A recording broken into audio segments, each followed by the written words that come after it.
Starting your own practice is hard for many chiropractors. It's riddled with both struggles and successes. But here at the Chiropractic Philanthropist, we make it easy by having chiropreneurs and entrepreneurs share their struggles and lessons learned in life and business so that you don't have to make the same mistakes. And now here's your host, Dr. Ed Osborne.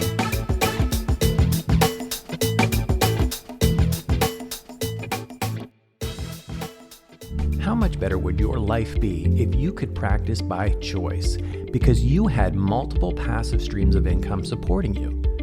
Go to moneyripples.com or find their podcast, The Chris Miles Money Show, to learn more. All right, so welcome to the Chiropractic Philanthropist podcast. I know this is actually not the first time you've been on a podcast. You're like an expert at this now, right? We've been doing quite a few of them, yeah. So, okay, like I always, want people to start by sharing a little bit about who you are, so more of the docs can learn about you. But if we could start with even just say, like, if you could encapsulate in like one sentence or two sentences, how would you encapsulate, Dr. Wilson? Family wellness practice with a sport focus. And how about yourself, like personally, like who is the man? Man, I'm a dad of 5, a husband, and of not 5, 1. and yeah, make sure we're clear on that one. So a husband of 1, a father to 5. Well, I'm a granddad, and so my oldest daughter fostered and adopted, and she's amazing. So that's a fun new experience. And man, that's just, we're a believer. We CrossFit, we chiropractic, we enjoy life. So let's back up. Okay, let's look at 2020. So things unfolded with CV-19, right? A lot of practices had to like make huge adjustments in how they operate their day to day. So tell me, was it for you? What was that experience like? Like, give me like the first 30 days. What was that like? So we have 5 businesses. We have a chiropractic business. We have a Healthy Essentials. It's the nutrition store with the cafe attached to it. We have CrossFit gym. We have properties, and then we speak. And so life got really interesting as things began to unfold. And the first thing that hit us was just the CDC requirements, right? Like cut your team in half and fire half your people, pick your favorites, let the rest go.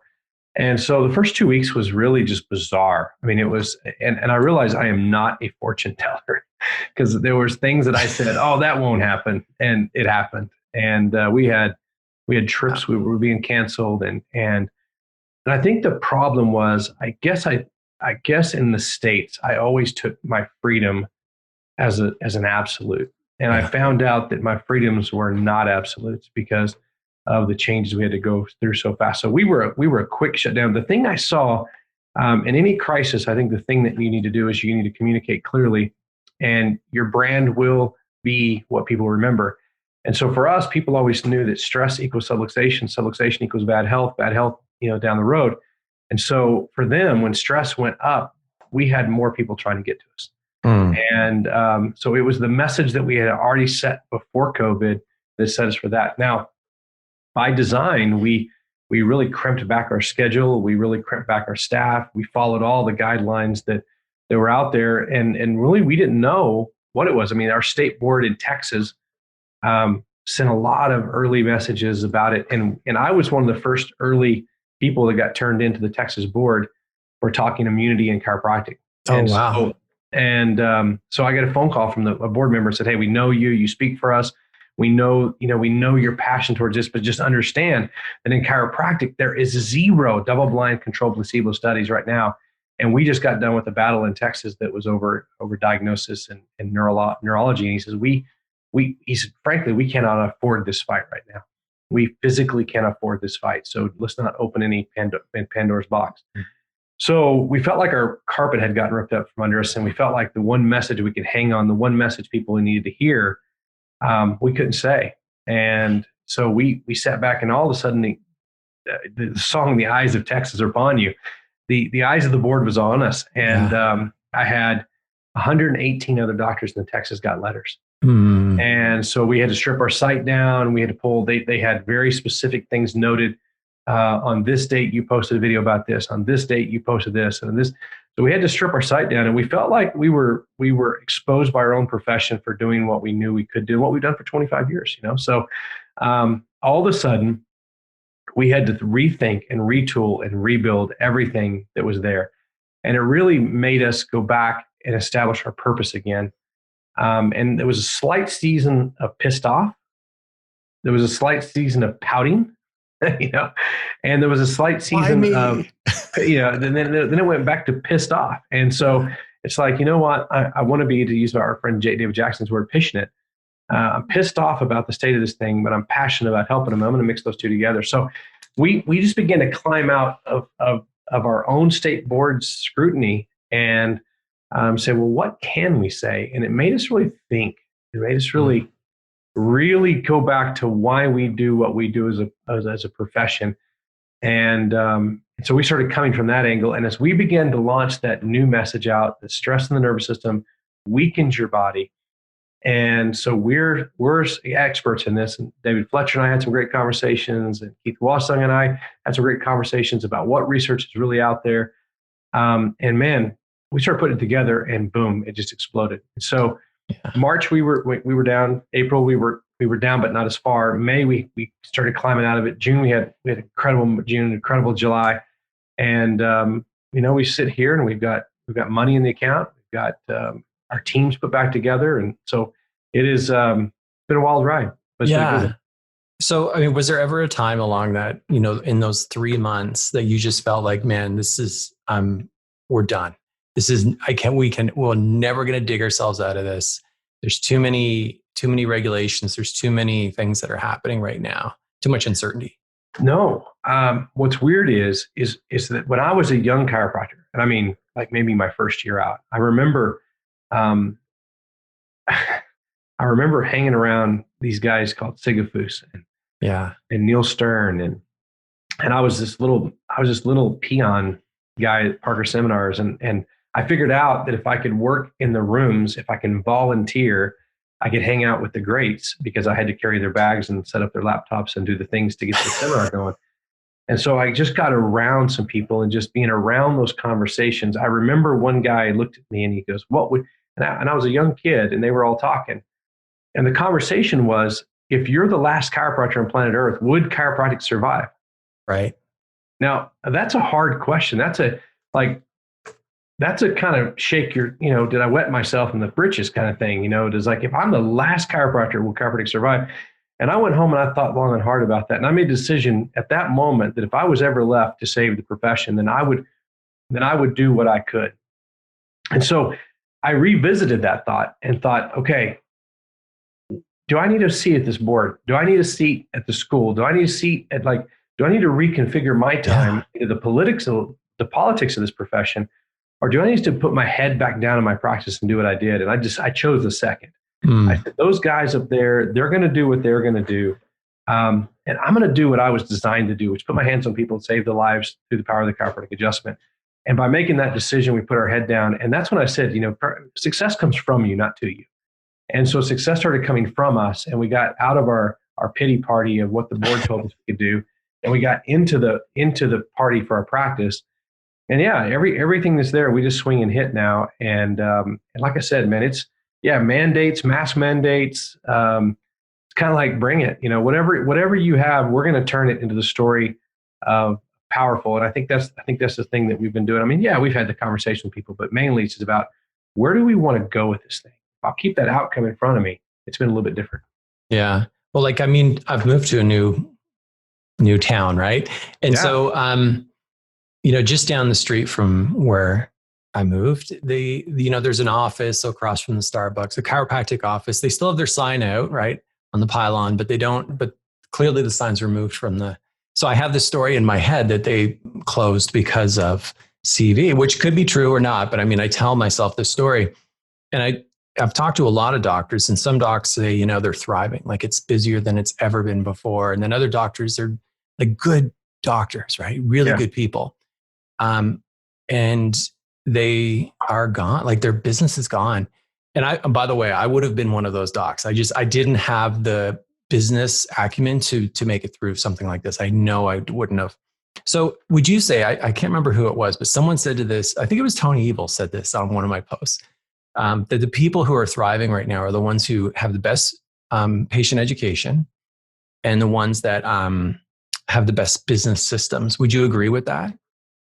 I think so. And I think it's where your focus is. Mm. I mean, this is a season that challenges, it challenges everything, I mean, we all found ourselves dazed, right? I mean, there's a Mike Tyson quote that says, everybody thinks they're a badass till you get punched in the nose, right?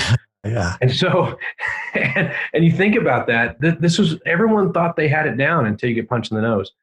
And so I don't think there was anyone who didn't get punched. And I think you're right. Business systems allow you that, but also freedom of finances. Oh, yeah. I also knew what I've created over all these years, and I was not worried that I couldn't dig in and do it. But I'll tell you this, it was the business acumen that you're talking about. I mean, immediately I saw this and said that this is not 2 weeks. They're like, oh, we're going to do some things for 2 weeks. I immediately knew it wasn't. So I phoned my bank before they even had it together. And I said, listen, I need 90 days interest only on everything, on every property I owned, on anything I was doing. I said, I want interest only. I said, I don't know, my rule of thumb, I don't care if it's in weapons or bullets or money. I don't know what I'm going to need, but I know what I have. So, and it's one of those things where I knew what I had, and I knew I just kind of began to eject out. Now, I didn't think we'd be 8 months down the road doing this, but initially I knew it was at least going to be 3 months, if not more. And so I made that strategy immediately, and that saved me, probably $7,000 or $8,000 a month. And so you total that up, it's probably $20,000 phone call that I made to my banker, just to say, I'm going to set this I'm going to keep this cash in my pocket for the time being. And he's like, and listen, they didn't want my stuff. And so he's like, we know that's going to be a thing. We just don't have the systems in. So as soon as it happened, boom, we did that. I furloughed 3 employees right off the bat, because your payroll and your fixed expenses are the only thing you can manage. And so we did that pretty quick and hard. Now, some people are like, we're going to pay everybody who do this. I had a couple team members that weren't my A team. I kept my A team and I put my B team on furlough. And it's sad to say I even had a B team, but I did. And so the B team sat the bench, the A team played. And actually right now the B team never came back. And so we've rehired and we have only 18. Wow. So it was one of those things that you had to make some hard decisions. You had to make them quick, and I was prepared. So yeah, business systems and that, but the messaging before COVID mattered as much as the messaging during COVID. Oh, yeah. Because, but I also know that people went inward and they started arguing and they started get caught up. And I even did a few times, on what I felt was right. And then I thought, what, my people don't need to hear any more about this. What they need to hear is this is how a virus works. So I don't care what you name the virus. This is how virus works. So how do we know that your body can do this better?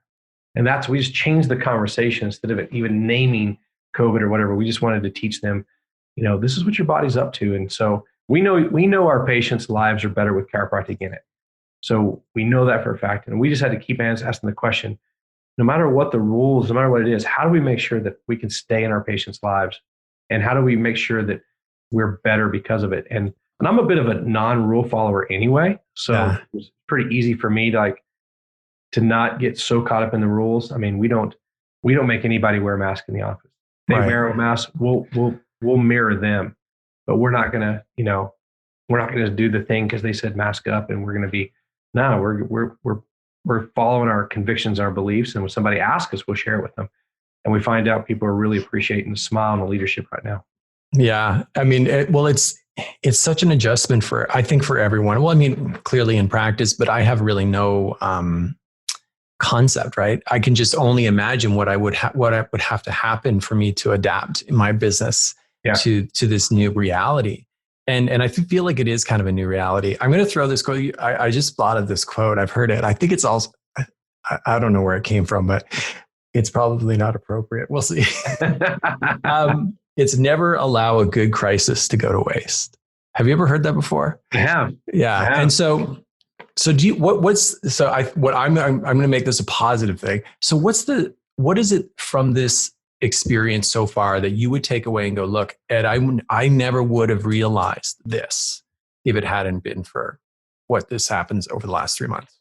So I'll say it for me, and I'll say it for what I've surveyed in my practice. Time. I mean, we get so caught, and especially me, I probably ran the same schedule for 23 of the 25 years. I mean, I don't adapt much. I don't change much. I might cut an hour out here and add an hour later. I might do, but I pretty much ran the same schedule. It was like a big deal last year when I took off Thursday mornings, and I just love to be in the trenches with patients. And so that the side of me is that when we cut everything back and we trimmed it up, trying to at least not get put in, chiropractic jail, we really wanted to figure out, like, I was like, man, people haven't cared. They're adapting when we're adapting. And I just realized that, I mean, I always knew that, but when you have this big ship and you're trying to turn it, and this season just said, here, take the ship apart, row on a boat if you want to. Yeah. Who the freak cares? And so for the first time in a long time, we could really think through a restart, saying, what do we really want in hours? So my associate doctor hadn't worked a Friday since. He loves it. I didn't work Fridays for a while, but I needed it back because I take Thursday mornings off. So he's been working 5 days a week since he got here. And so he's in his second year, and he's getting a Friday morning off, and he absolutely loves it. But he's busting his butt Monday through Thursday to get that day. And so I think time is the thing that I think has been the gift of this. Is we took those first couple months and said, well, where do we want to invest our time? Well, we hung out with our family. We hung out with that. I did a ton of jogs with my wife. I did a ton of Peloton rides, did a ton of CrossFit workouts. And I think time. And then, of course, everyone's rethought health, right? Is my health really where it needs to be? Right. And, oh, yeah. And could I handle this? And am I happy with my health? And so at that point, if not, then what are you going to do about it there, buddy? And so it just kind of gives us that chance to check in and do that. So I've appreciated those. I've really thought that's going to be the thing that people have, I think we'll talk about past this. Yeah. I mean, there's certain things that just have become, it almost seems like irrelevant, right? Like, I don't need to go to movies. I don't care about the next blockbuster. There's just, like going to a restaurant every night, spending $300 on a meal, like all of those things they're just not important. I love where you say this. So I'm just going to pull from this is like time with your family. We've been forced out of it to have time with our family, time in our business, like really focus. Like that was the next thing is that you said focus, right? Yeah. And then I'm going to pull from that too is fear. Like, I don't know about you, but I mean, I think everyone's had a little bit of fear and a little bit of anxiety, but you're able to move past it and go, you know what? I'm a badass and I can actually create something again if I had to, or build over again because I did it before. Yeah. So there's another quote called conflicts clarify, right? And conflicts clarify, this COVID conflict has clarified what people are up to. And I think that's what, whether it was Tony's post or another, people that have really got into this because they thought they wanted to do something cool, or they wanted to be a chiropractor, they thought maybe they want to help people. Doctor. I think this really said, how bad do you want to do it? Yeah. And I think it made people really question their intent and their purpose and their depth. And I'll tell you this, I've never been more proud to be a chiropractor, and I've never been more disappointed in those that are chiropractors. And for me, it clarified that my teaching is not done. Like, there are some chiropractors that are confused, they're dazed, they're doing everything but chiropractic. And in the early days, when I was getting in trouble by the board and my name kept popping up on windows, people are like, oh, you can't say that, you can't do this. And I'm like, well, who the hell do you think you are to say the opposite? And so my roots were strong. And I think for those that don't have good roots, they've just been blown in the wind every which way. And they are dazed and confused. And some of them, I don't know. I mean, I saw a girl the other day, she's a student, and they said something about starting school. She said, no, I'm not going back. Wow. She said, I don't even know if I want to be a chiropractor now. And really? And I thought, man, but I just think, like I said, and you get punched in the nose and you're going to find out what you're really about. Yeah. And COVID has punched and punched hard. And it's not just America or Canada, it's worldwide, man. So yeah, it's like it's like a distillation process. It's like, the guy who goes, the old mining technique, looking for the gold. I mean, it's everyone who's surviving this, everyone who's, I did a post about this the other day. Is like, I feel like there's this up leveling of consciousness, like this upgrade of consciousness right now. And I feel like, that's going to happen with our profession. And there's going to be there is two sides, and there's going to be one side that's just stronger than ever. And there's going to be another side that's probably just going to be hopefully wilting, right? Like it's not going to make it. So one of the daily habits, I'll tell you this real quick. One of the daily habits I have is that every day I sit back and listen to a podcast. And I take a little siesta. Sometimes I stay awake for it. Sometimes I go to bed. Either way, it's in my consciousness as I go through it. And I do this every single day. And one of the podcasts I listened to was from 2017. And this guy's talking about business, just business, and talking about potential crises in business. He says this quote. He says, "Healthy things live and unhealthy things die." And I thought, man, that is so powerful, because that is exactly what COVID is. Healthy people live. Unhealthy people are dying. COVID in business. Healthy businesses are living. Unhealthy businesses are dying. And I think the distillation you're talking about is, if you were already healthy, that's the trouble, is you can't, this happens so fast. There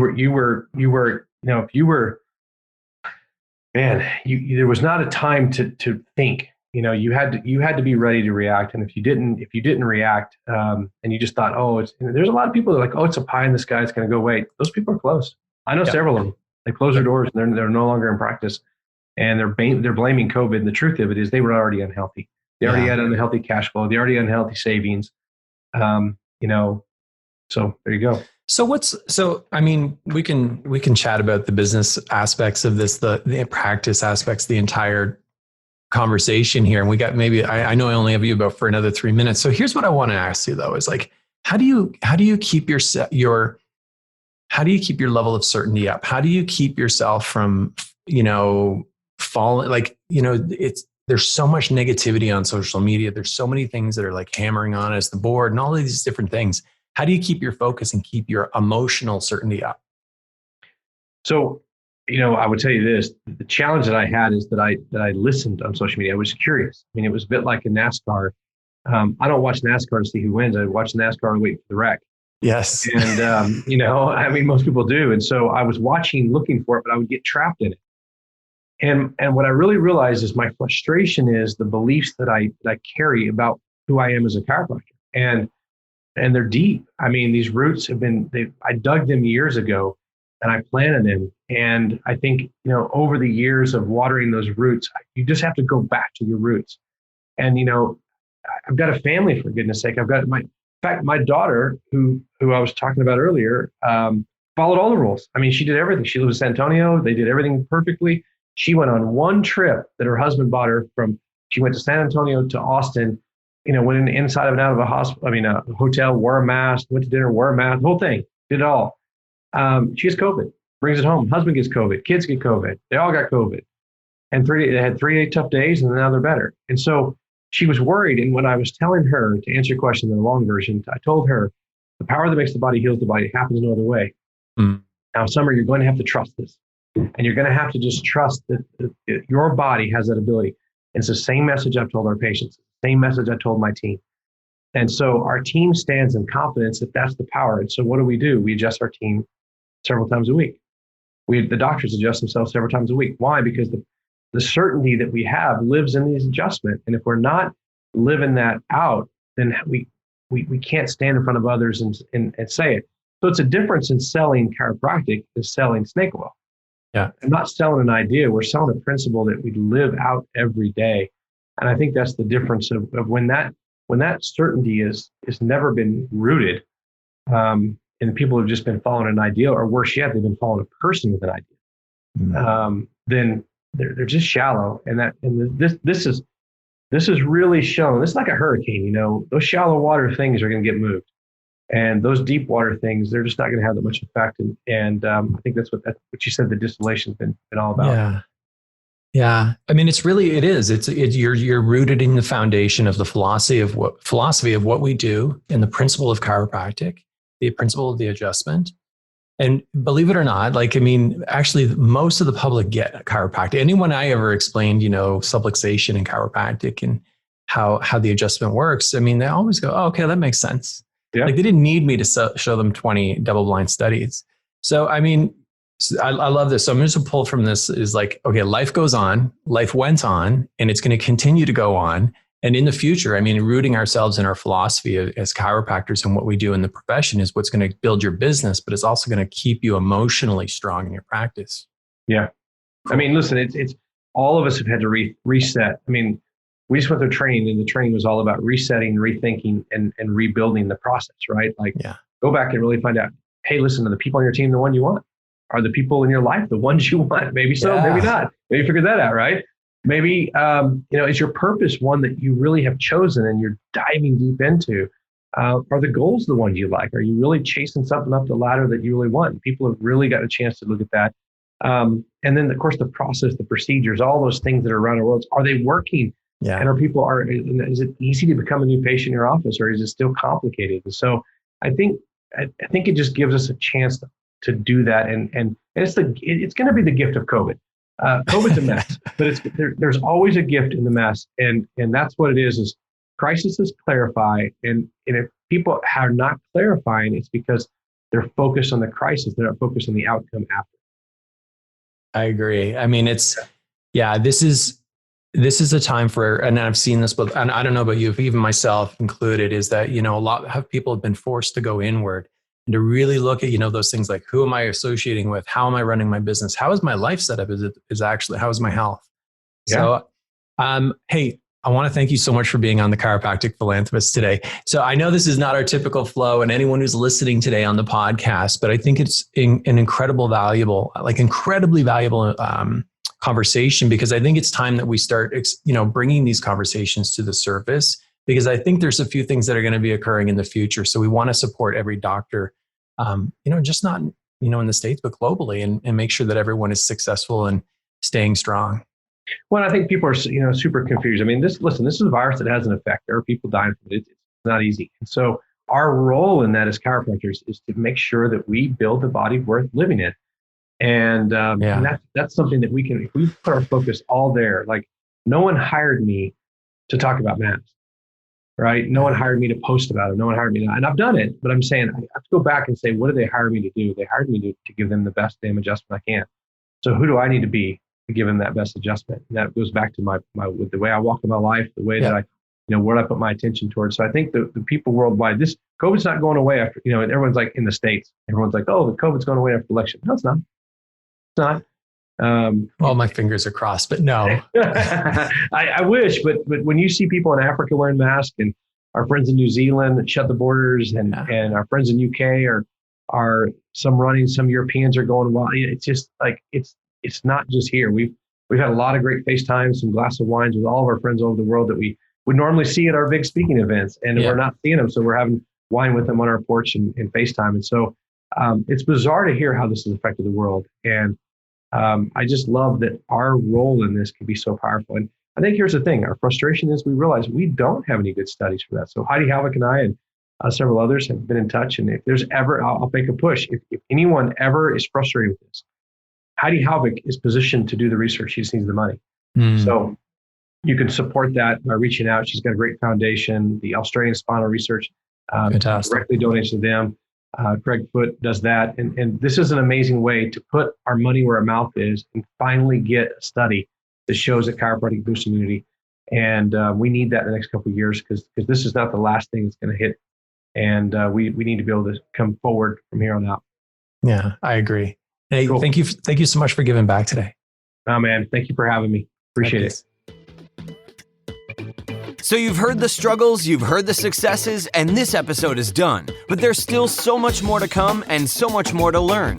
Head on over to the chiropracticphilanthropist.com and sign up for our newsletter, where you'll receive free practice building tips and strategies, including how to market your practice with your very own podcast and so much more. Thanks for listening, and we'll see you next time on the Chiropractic Philanthropist.